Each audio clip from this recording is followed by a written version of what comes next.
Eligibility. This has been a big question that, you know, folks have asked us here at Managed Methods, and I've heard as I've gone to conferences and sat down and talked with leaders in this.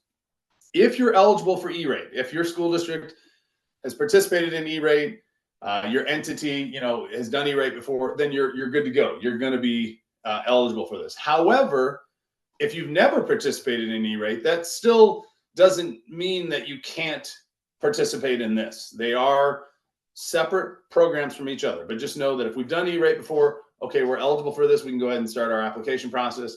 If you've never done E-rate, you can still get into this through the eligibility programs, but you need to you might have to do a little more paperwork to get set up with. If you have received E-rate this past year and you're planning to receive, you know, E-rate next year, it doesn't disqualify you. Again, this is a separate program.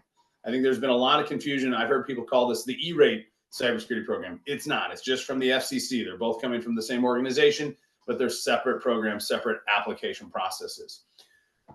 You cannot, though, apply for funds for solutions that you've already been funded for by E-rate.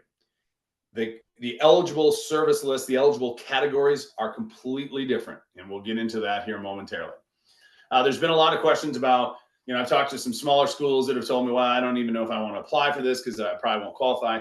Everyone should apply. I always say it's like the lottery. You're never gonna get a chance at winning if you don't, you know, get yourself a lottery ticket. And you know, this is a big lottery, but you should try. And this is the point. Everybody needs to cast their voice, put their vote out there, cast their voice, let the FCC hear what's happening out there. There is going to be a lot of, you know, evaluation process. They want to spread this out amongst big schools, small schools, rural, city, urban, etc. Lower income tribal applicants are going to be prioritized, and that's going to be based on if you look at your school lunch program and the free and reduced school lunch, that's another aspect to keep in mind.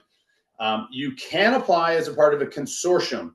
However, you cannot double apply. So if you're planning to apply through a consortium, maybe a county office of ed or an education service center, education service district, a BOCES, etc., you can do that through the consortium, but you cannot then apply as an independent district. So keep that in mind. You have to either apply on your own for your district, or you can apply through a consortium.